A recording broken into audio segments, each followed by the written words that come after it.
Vamos, nesta manhã, dar sequência, às reflexões que temos feito, pensado. É bom a gente sempre avaliar, refletir sobre os princípios, sobre tudo aquilo que em Cristo Jesus, nós, você e eu, temos recebido da parte do Pai, para que juntos possamos nele, por meio dele, na pessoa dele, desfrutar do melhor de Deus sempre para nós. Porque em Cristo Jesus, você e eu podemos, como eu já tenho repetidas vezes dizer aqui, independente das circunstâncias, das situações, desfrutar, usufruir, receber o melhor que Deus tem para nós, porque Deus sempre tem o melhor para nós. É verdade que em meio às crises, tribulações, provações, tentações, dificuldades, incertezas, inseguranças, enfim, no normal da vida, e eu não digo só da vida com ou sem Deus, é da vida. A vida oferece condições para você viver um tempo, vamos dizer assim, um refrigério de situações difíceis, não há problema nenhum. Aliás, eu vou continuar insistindo com você que essa questão de viver uma vida, que a gente aqui às vezes insiste ou fala a respeito de provações, tribulações, dificuldades, lutas. Meu irmão, minha irmã, isto você e eu precisamos estar preparados para enfrentar. Não significa que o cristão precisa passar por provações, por lutas, por tribulações o tempo todo. Ao contrário, o propósito, é que nós vivamos o maior tempo possível, a quantidade de tempo maior, vivendo em paz, vivendo com alegria, vivendo com desfrute. Agora, se tivermos que passar por tribulações, por provações, por dificuldades, por lutas, aí sim nós estaremos e permaneceremos firmados na fé. E uma vez firmados na fé, você e eu vamos viver além da nossa realidade, além dos fatos. Nós não os negamos, não ignoramos, não rejeitamos a realidade, no sentido de que aquilo nós estamos vivendo, mas, por outro lado, em Cristo Jesus, como diz a palavra de Deus, nós vivemos pela fé. E se vivemos pela fé, nós, então, estamos vivendo pela palavra.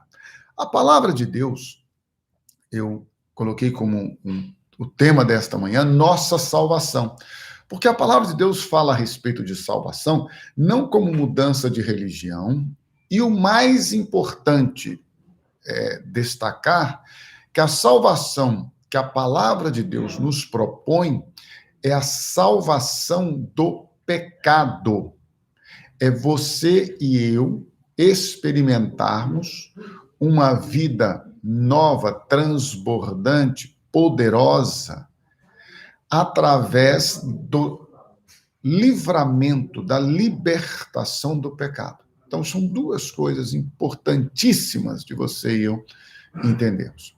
Primeira delas, nós somos livres, libertados do pecado, pela graça de Deus, pelo poder de Deus. Não é mérito nosso, ação nossa, poder nosso. Segundo, quem nos sustenta, quem nos livra, quem nos guarda de pecar é Jesus. Então, são duas coisas que você e eu nunca poderemos fazer ou exercer. Primeira, salvar-nos. Quem nos salva é Deus na pessoa do seu Filho Jesus, porque a Bíblia diz que somente Ele é o caminho, a verdade, a vida, e somente Ele nos leva ao Pai, e não há outro nome debaixo do céu pelo qual devamos ser salvos. 2, somente Ele nos guarda, nos livra, nos fortalece e nos faz mais do que vencedores sobre o pecado. Dito isto, A salvação bíblica, olha só, a salvação bíblica é a salvação que nos liberta, nos salva, nos resgata, nos arranca, nos transporta, nos tira e tira de nós o pecado. Por quê, gente? O pecado é que escraviza, o pecado é que domina. Às vezes as pessoas ficam preocupadas em ir ou não ir, em serem salvas do inferno, da condenação. E a gente precisa entender que, primeiro, o inferno não foi criado para o homem. Ele se colocou nesta condição quando rejeitou a palavra de Deus, quando rejeitou obedecer, submeter-se à palavra de Deus, o homem se condenou. Coloque isso aí na sua mente, por gentileza. Coloque na sua cabeça. Deus não condenou ninguém, Deus não trouxe maldição para ninguém, Deus não trouxe nenhum dano para ninguém. Deus trouxe o jardim do Éden, Deus trouxe o livre-arbítrio, Deus trouxe uma criação semelhante a Ele.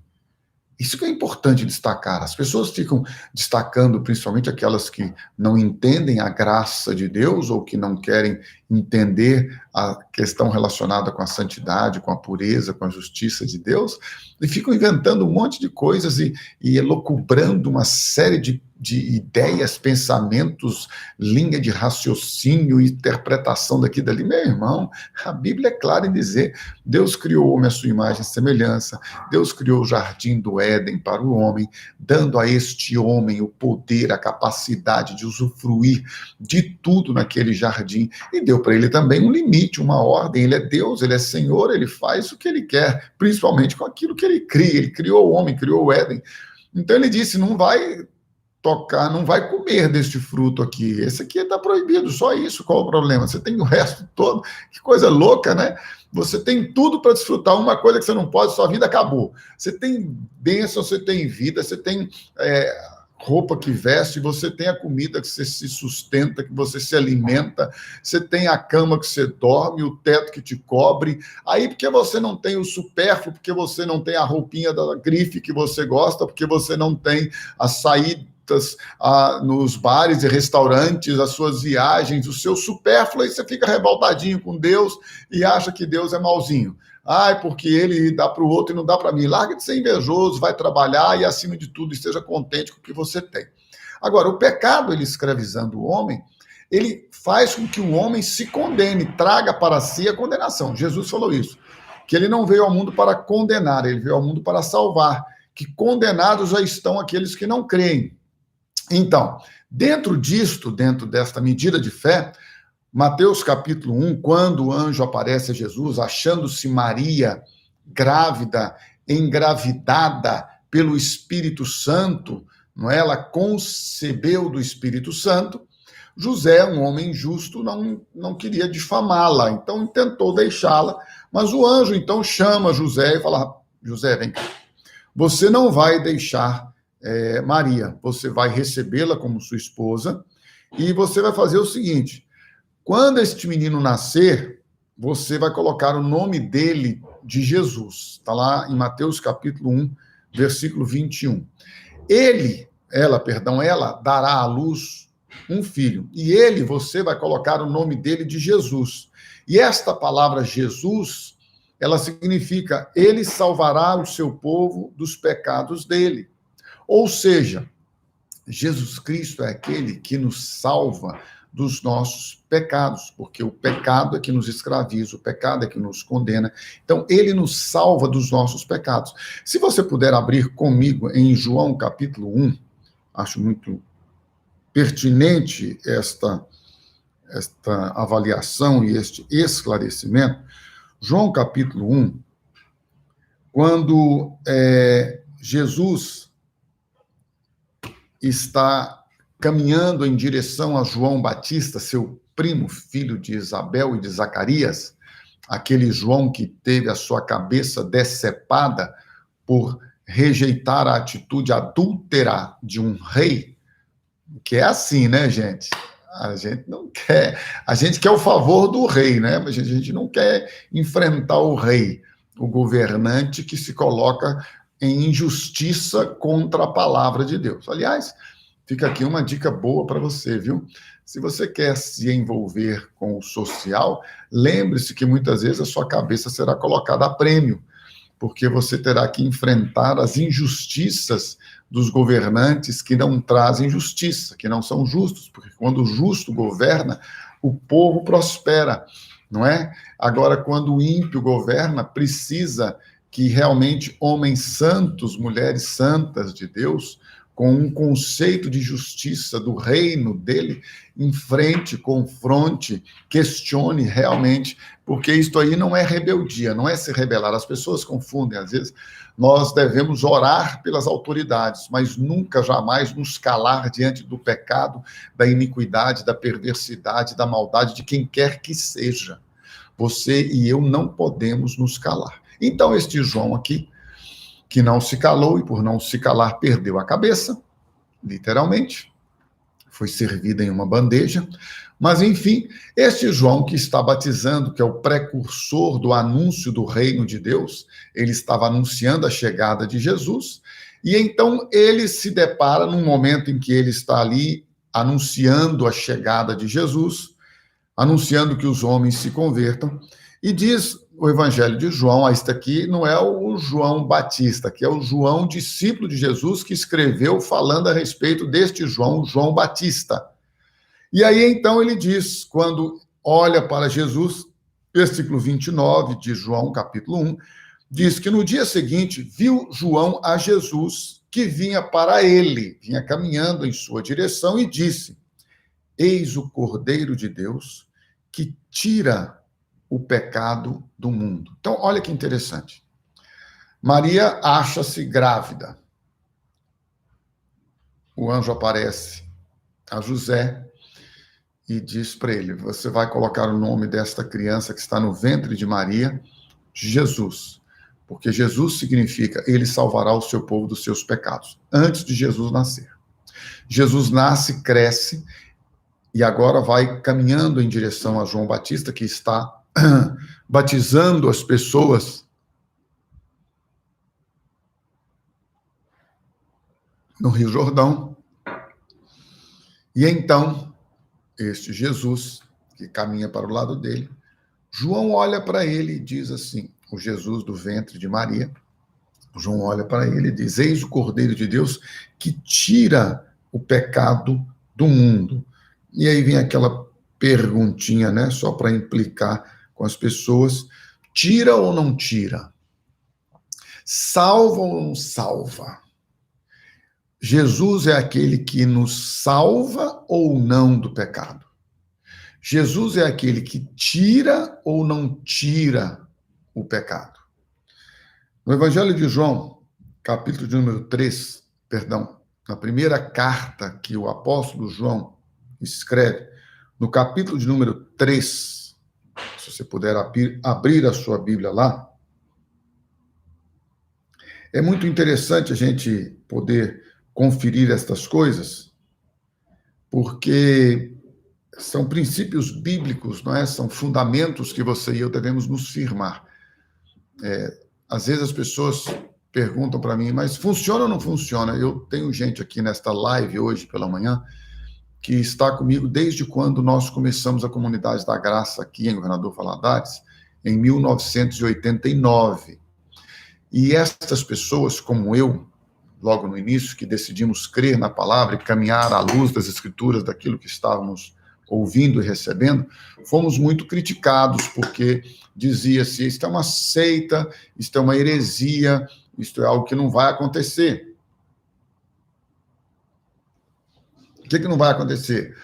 Eles não vão viver em santidade, eles não vão viver livres do pecado, eles não vão viver vitoriosos sobre o pecado, porque há uma natureza que milita contra o espírito, a carne, aquela coisa toda. Passados estes 32 anos, 89 para 2021, eu penso que na minha ínfima ignorância, até capacidade racional, que passados 32 anos, nós já podemos arriscar dizer que funciona. Porque há 32 anos, eu particularmente, em 1987, então seriam 34 anos, eu comecei ouvindo esta palavra, e depois agora em 89, então há 32 anos, e existe um grupo que está aqui hoje nesta live, que experimenta esta palavra, este evangelho de Cristo crucificado, que liberta o homem, sim, do pecado, porque ele foi enviado não para salvar o homem do inferno, mas para salvar o homem do pecado, porque o pecado é que condena, é que traz juízo e sentença para a sua, para a minha, para a nossa vida. Uma vez que nós experimentamos o poder de Deus na pessoa do seu Filho Jesus, que sim, nos salva do pecado, tira de dentro de nós o pecado, aniquila o pecado que nos escravizava, sim, nós podemos e estamos vivendo e vamos continuar vivendo uma vida vitoriosa sobre o pecado, uma vida mais do que vencedora em todas as situações e circunstâncias, porque nele nós somos mais do que vencedores em todas as coisas.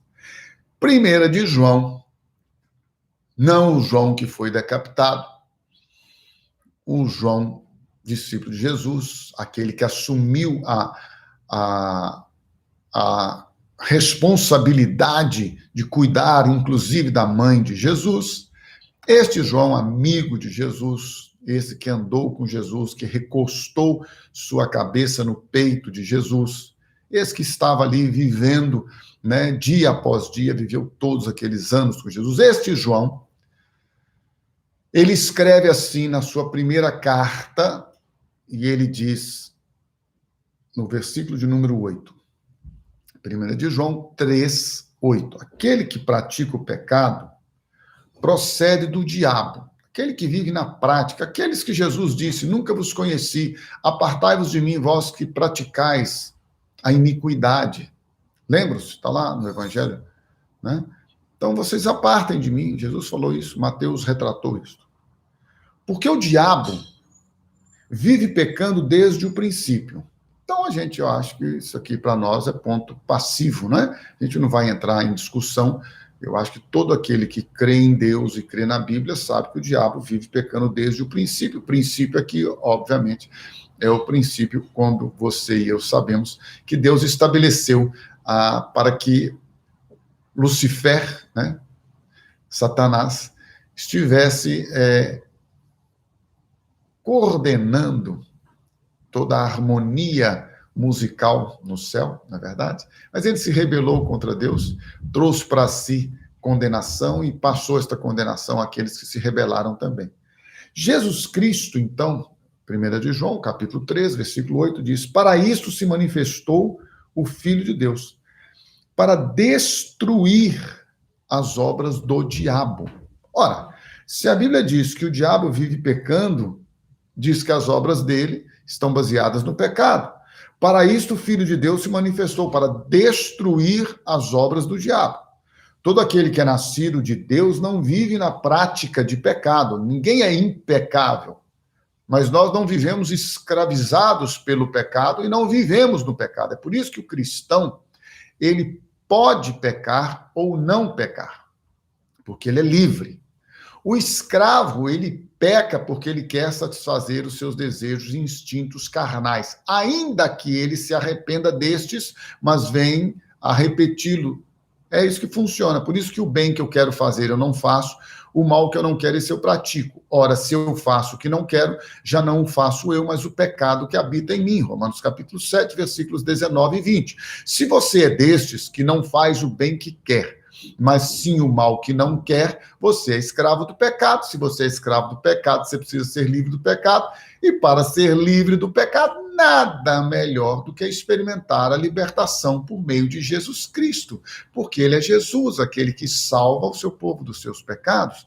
Ele é o Cordeiro de Deus, aquele que tira o pecado de dentro de nós. Ele é aquele que em Cristo, ele é aquele que na pessoa dele, na sua essência de ser o Messias, o ungido de Deus, aniquilou as obras do diabo, destruiu as obras do diabo. Você e eu não somos impecáveis, nós somos em todo o tempo mais do que vencedores sobre o pecado. O nosso propósito, a nossa motivação, o nosso desejo é sempre viver acima, além da nossa limitação, finitude, porque nós podemos, em Cristo Jesus, ser mais do que vencedores sobre o pecado. Ora, veja, estas coisas os escrevo para que não pequeis. Este é o alvo, este é o propósito, este é o objetivo. Mas se alguém pecar, temos o advogado, Jesus Cristo justo. Ele é a propiciação não só pelos nossos pecados, mas pelos de todo mundo. Então você e eu podemos pecar? Podemos. Mas ainda assim não viveremos na prática do pecado. Esta é a diferença, meu irmão e minha irmã. Não adianta você ser ou declarar-se crente, cristão, evangélico, protestante ou católico, ou qualquer que seja a sua religião, e viver na escravidão do pecado. Que é isso que muita gente faz. Vai para a igreja, levanta a mãozinha, batiza nas águas, vai lá e faz aquela profissão de fé, faz tudo, mas, meu irmão, no dia a dia, na prática, você vive uma vida de santidade e justiça perante Ele? No dia a dia, na prática, você experimenta a graça de Deus de maneira que, ao pecar, se pecar, você se arrepende, você volta, você confessa e você abandona? Porque, gente, se na minha vida cristã eu não tiver a capacidade, pela vida ressurreta de Cristo em mim, se eu não tiver a capacidade, pela presença e pela glória do Espírito Santo, que se uniu ao meu espírito e se fez o mesmo espírito com ele, de frutificar aquilo que é característica do Espírito Santo, que é domínio próprio, que é justiça, que é santidade, que é fé, que é amor, longanimidade, benignidade, bondade, mansidão, você já sabe. Mas espera aí, se eu não tenho domínio sobre meus próprios desejos, instintos e impulsos, tem alguma coisa errada. Que desejo tentado, porque ninguém é tentado por aquilo que não deseja, né, meu amado? Então não fique desesperado quando você passar por uma tentação, em qualquer área que seja, mente, física, orgânica, desejo, não importa, passou, não conceba, não deve conceber, rejeite, anule. Lembre-se, Cristo já aniquilou o pecado, destruiu o pecado, arrancou o pecado de dentro de você, você é livre. Você é totalmente livre, livre para decidir o que você quer. Se você não pode decidir diante dos seus desejos e vontades, você é escravo. A Bíblia é muito clara em dizer, ou você é escravo do pecado para a morte, ou da obediência para a justiça. E aquele a quem você se submete, é deste que você é escravo. Vamos parar com essa desculpinha de que ele é crente, mas está em aperfeiçoamento, por isso ele fica nessa gangorra da vida. Ora está no pecado, ora está na igreja, no bom sentido da congregação. Ora ele está lá no mundão e fazendo as coisas mais perversas e iníquas, e depois ele está aqui falando língua estranha, todo reteté, serelepe, levantando a mãozinha, dando pulinho, e é todo santo, todo dedicado e tal. Aí chega o Pedro, meu irmão, para com essa gangorra do inferno. Você está em cima do muro morno, você vai ser vomitado. Você precisa nascer de novo, ter uma vida nova. Ser sincero, ter integridade de coração. Olha, gente, o que tem de crente, pastores inclusive, que vai levar um susto naquele dia do juízo final, quando as pessoas estão achando que vão chegar lá porque fizeram sinais, maravilhas, plantaram igrejas, ganharam almas. Gente, mas o que vai ter de gente salva de outros que foram para o inferno, você não faz ideia. É lógico. Paulo falou isso, eu quero ver se eu mesmo, depois de ter pregado a muitos, não me acho eu mesmo perdido. Não adianta você pregar. Prega o evangelho é o poder de Deus, meu irmão. Pregou, está liberada a palavra que sai ainda da sua boca, você tem que lembrar que ela é palavra de Deus e ela vai operar o que ela tem que fazer. Não importa se você é um ímpio, um falso, não importa se você prega o evangelho por inveja, não importa se você prega o evangelho para prejudicar, inclusive, outros. Não, uma coisa é certa, meu irmão, a palavra de Deus liberada, ela salva, transforma, liberta, ela faz novas todas as coisas. Agora, A responsabilidade sua e minha é de nos mantermos fiéis a ela, à palavra, com uma experiência verdadeira. Por isso que eu sempre estou aqui confrontando você, lembrando você, trazendo a sua memória, refletindo com você sobre sua experiência de novo nascimento. Não abra mão dela, meu irmão. Firme-se na palavra. Você foi crucificado com Cristo, você está crucificado com Cristo, não é você que vive mais, é Cristo que você. A hora que chegar a tentação, o desejo, a hora que chegar aquela possibilidade de satisfazer os seus instintos, rejeite isto em nome de Jesus e diga não para o pecado e sim para a santidade, sim para a justiça, sim para a pureza. Diga não para os seus sentimentos, diga para a sua razão. Mente, tendo a vossa mente transformada pela renovação do vosso entendimento.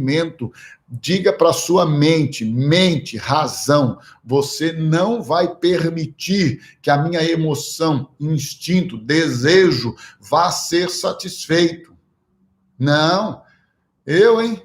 Não, meu desejo, meus irmãos e minhas irmãs, eu tenho que tomá-los e agora dominá-los.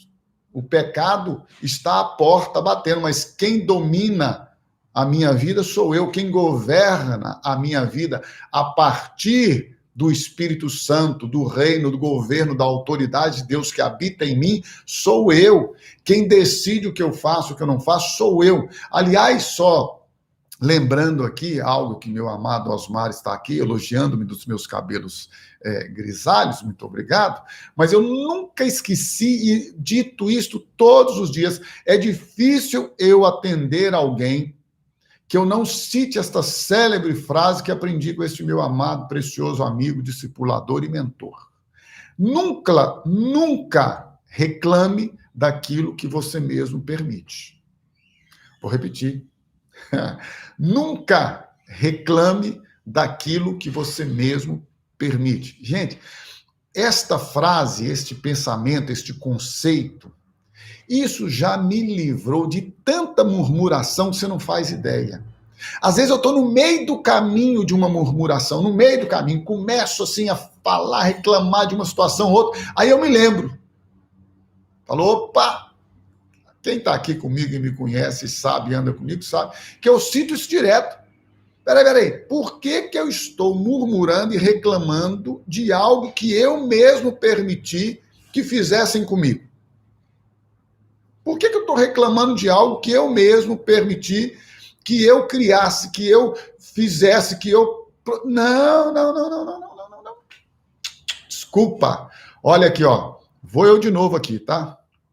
Amo você, tenho todo interesse em que você seja extremamente abençoado, grandemente abençoado, poderosamente abençoado, que você seja próspero, que as bênçãos, as ricas bênçãos com as riquezas de Deus venham sobre a sua vida, que você tenha saúde, que você tenha alegria, transborde de paz, que o seu casamento seja uma bênção, que a sua vida seja maravilhosa, mas tudo isso, meu amado, minha amada, eu desejo que seja com base, com fundamento nas Escrituras Sagradas. Lembrando que Jesus Cristo é a nossa salvação, salvação que nos livra da escravidão, do domínio do pecado. Para mim, com todo o respeito que tenho aos teólogos, salvação que ainda me coloca ou permite que eu viva como escravo do pecado, não é a salvação anunciada por Jesus Cristo, porque a salvação que ele veio produzir, realizar na minha vida é a salvação do pecado. É a salvação daquilo que me escraviza. Eu não sou mais escravo do pecado. Eu agora sou filho de Deus, diz a canção. E quando você e eu somos filhos de Deus, nós vivemos como filhos. E filhos são aqueles que, ainda que pequem, vão se arrepender, vão voltar, vão confessar e vão abandonar. Portanto, quando você e eu vivemos esta vida maravilhosa, graciosa, abundante, poderosa da parte do nosso Pai Celestial, nada, nada, nada melhor do que nos submetermos, honrando a sua palavra e vivendo para a glória dele. Que o Senhor te abençoe, que o Senhor te guarde, que o Senhor resplandeça sobre você, sua casa, sua vida, sua história, seus negócios, sua profissão, a glória dele, a bênção dele, o amor dele, a paz dele. Mas lembre-se, confronte sua experiência, reavalie, avalie, repense sua experiência de vida cristã. E saiba que se ele começou esta boa, linda, maravilhosa, perfeita, graciosa obra de salvação do pecado na sua vida, ele mesmo vai aperfeiçoá-la até o dia de Cristo Jesus.